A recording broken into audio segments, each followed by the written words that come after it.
ಇನ್ನು ನಟ ಕಮಲ್ ಹಾಸನ್ ಅಭಿನಯದ ತಗ್ ಲೈಫ್ ಚಿತ್ರಕ್ಕೆ ನಿಷೇಧ ವಿಚಾರ. ಸುಪ್ರೀಂ ಕೋರ್ಟ್ನಲ್ಲಿ ತಗ್ ಲೈಫ್ ಚಿತ್ರದ ಅರ್ಜಿ ವಿಚಾರಣೆ. ಚಿತ್ರ ಬಿಡುಗಡೆಗೆ ತಡೆ ಕೊಡೋದು ಸರಿಯಲ್ಲ ಅಂತ ಸುಪ್ರೀಂ ಹೇಳಿದೆ.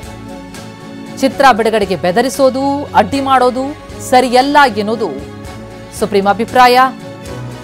ಕಮಲ್ ಹಾಸನ್ ಅಭಿನಯದ ತಗ್ ಲೈಫ್ ಚಿತ್ರಕ್ಕೆ ಕರ್ನಾಟಕದಲ್ಲೇನು ಚಿತ್ರ ಬಿಡುಗಡೆಗೆ ನಿಷೇಧ ಹೇರಲಾಗಿದೆ. ಆದರೆ ಚಿತ್ರ ಬಿಡುಗಡೆಗೆ ತಡೆ ಕೊಡುವುದು ಸರಿಯಲ್ಲ ಅಂತ ಇದೆ ಸುಪ್ರೀಂ ಕೋರ್ಟ್. ಕನ್ನಡ ವಿರೋಧಿ ಹೇಳಿಕೆಯನ್ನ ಕಮಲ್ ಹಾಸನ್ ಕೊಟ್ಟಂತಹ ಹಿನ್ನೆಲೆಯಲ್ಲಿ ಭಾರಿ ಆಕ್ರೋಶ ವ್ಯಕ್ತವಾಯಿತು ಕರ್ನಾಟಕದಲ್ಲಿ. ಹೀಗಾಗಿ ಅವರ ನಟನೆಯ ಅವರ ನಿರ್ಮಾಣದ ತಗ್ ಲೈಫ್ ಚಿತ್ರಕ್ಕೆ ರಿಲೀಸ್ ಮಾಡೋದಕ್ಕೆ ಬಿಡಲ್ಲ ಎನ್ನುವಂತಹ ಹೇಳಿಕೆಗಳು ಕೇಳಿಬಂತು. ಈ ಬಗ್ಗೆ ಇನ್ನಷ್ಟು ಡೀಟೇಲ್ಸ್ ಕೊಡ್ತಾರೆ ನಮ್ಮ ರಿಪೋರ್ಟರ್ ಮಹೇಶ್ ಈಗ ಸಂಪರ್ಕದಲ್ಲಿದ್ದಾರೆ. ಮಹೇಶ್, ತಗ್ ಲೈಫ್ ಚಿತ್ರ ಬಿಡುಗಡೆಗೆ ಇದ್ದಂತಹ ಏನು ನಿರ್ಬಂಧ ಇತ್ತು, ತಡೆ ಏನಿತ್ತು, ಅದಕ್ಕೀಗ ರಿಲೀಫ್ ಸಿಗ್ತಾ ಇದೆಯಾ? ಸುಪ್ರೀಂ ಏನ್ ಹೇಳ್ತಾ ಇದೆ ಪ್ರಕರಣಕ್ಕೆ ಸಂಬಂಧಪಟ್ಟಂತೆ? ಏನ್ ನಡೀತು ಕೋರ್ಟ್ನಲ್ಲಿ? ಪ್ರತಿಮಾ, ಖಂಡಿತ ಈಗ ತಗ್ ಲೈಫ್ ಇರುವಂತ ಅಂದ್ರೆ ರಾಜ್ಯದಲ್ಲಿ ಬಿಡುಗಡೆಗೊಳಿಸುವಂತ ನಿಟ್ಟಿನಲ್ಲಿ ಎಲ್ಲಾ ಕೂಡ ಪ್ರಯತ್ನ ಮಾಡಿದ್ರು. ಆದ್ರೆ ಸಾಕಷ್ಟು ವಿರೋಧ ಕೂಡ ಕೇಳ್ಬರ್ದಿತ್ತು. ಏನೋ ಕರ್ನಾಟಕದಿಂದ ಇದನ್ನ ಏನೋ ನಿರ್ಬಂಧ ಮಾಡ್ಬೇಕು ಅನ್ನೋದು ಕೂಡ ಒಂದು ನಿರ್ಬಂಧ ಏನು ಸಾಕಷ್ಟು ಒಂದಿತ್ತು. ಆದ್ರೆ ಸದ್ಯ ಈಗ ಸುಪ್ರೀಂ ಕೋರ್ಟ್ ಅಲ್ಲಿ ವಿಚಾರಣೆ ನಡೆಸ್ತಾ ಇರುವಂತದ್ದು. ಸದ್ಯ ಇದನ್ನ ಯಾಕೆ ನೀವು ನಿಲ್ಸಿದಿರ ಅನ್ನೋದು ಕೂಡ ಅಂದ್ರೆ ಏನು ಚಲನಚಿತ್ರ ನಿರ್ಮಾಣ ಮಾಡಬೇಕಾದ್ರೆ ಒಂದು ಪ್ರಮಾಣ ಪತ್ರ ಕೂಡ ಒಂದು ಕೇಂದ್ರದಿಂದ ಪಡೆದಿರ್ತಾರೆ.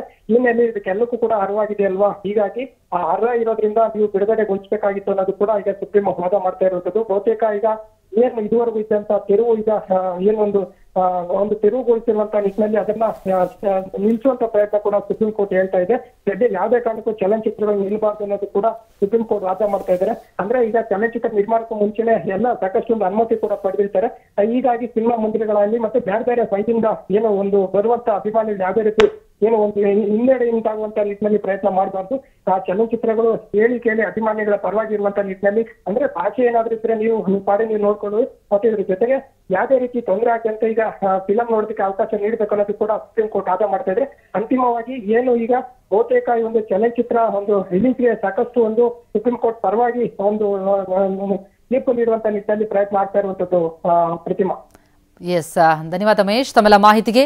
ಕಮಲ್ ಹಾಸನ್ ತಗ್ ಲೈಫ್ ಚಿತ್ರಕ್ಕೆ ನಿಷೇಧ ವಿಚಾರ ಸುಪ್ರೀಂ ಕೋರ್ಟ್ನಲ್ಲಿ ಚಿತ್ರದ ಅರ್ಜಿ ವಿಚಾರಣೆ ನಡೀತು. ಈಗ ಆ ರೀತಿ ಚಿತ್ರ ಬಿಡುಗಡೆಗೆ ತಡೆ ಕೊಡೋದು ಸರಿಯಲ್ಲ ಎನ್ನುವ ಅಭಿಪ್ರಾಯವನ್ನ ಸುಪ್ರೀಂ ಕೋರ್ಟ್ ವ್ಯಕ್ತಪಡಿಸಿರುವುದರಿಂದ ತಗ್ ಲೈಫ್ ಚಿತ್ರಕ್ಕೆ ಬಿಡುಗಡೆಗೆ ಅವಕಾಶಗಳು ಸಿಗುತ್ತಾ? ಹಾಗಿದ್ರೆ ಕರ್ನಾಟಕದಲ್ಲಿ ಸಿನಿಮಾ ಬಿಡುಗಡೆಗೆ ಸುಪ್ರೀಂ ಸೂಚನೆ.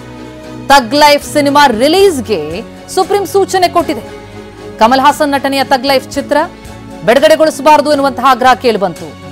ಫಿಲ್ಮ್ ಚೇಂಬರ್ ಕೂಡ ಕಮಲ್ ಹಾಸನ್ ಕ್ಷಮೆ ಕೇಳಿದವರೆಗೂ ಕೂಡ ಅದರ ಚಿತ್ರ ರಿಲೀಸ್ಗೆ ಬಿಡಲ್ಲ ಅನ್ನುವಂತ ಮಾತನ್ನ ಹೇಳ್ತಾ ಇತ್ತು. ನಂತರ ಹೈಕೋರ್ಟ್ಗೆ ಹೋಗಿದ್ರು, ಅಲ್ಲೂ ಕೂಡ ಕಮಲ್ ಹಾಸನ್ಗೆ ಚಾಟಿ ಬೀಸಲಾಗಿತ್ತು. ಆ ಬಳಿಕ ಈಗ ಸುಪ್ರೀಂಗೆ ತೆರಳಿದ್ರು. ಸುಪ್ರೀಂನಲ್ಲಿ ತಗ್ ಲೈಫ್ ಸಿನಿಮಾ ರಿಲೀಸ್ಗೆ ಸುಪ್ರೀಂ ಸೂಚನೆ ಕೊಟ್ಟಿದ್ದು. ಕಮಲ್ ಹಾಸನ್ ನಟನೆಯ ತಗ್ ಲೈಫ್ ಸಿನಿಮಾ ಬಿಡುಗಡೆಗೆ ರಾಜ್ಯದಲ್ಲೂ ಕೂಡ ಚಿತ್ರ ಪ್ರದರ್ಶನಗೊಳ್ಳುವುದಕ್ಕೆ ಅವಕಾಶ ಕೊಡುವಂತೆ ಸುಪ್ರೀಂ ಸೂಚನೆಯನ್ನ ಕೊಟ್ಟಿದೆ.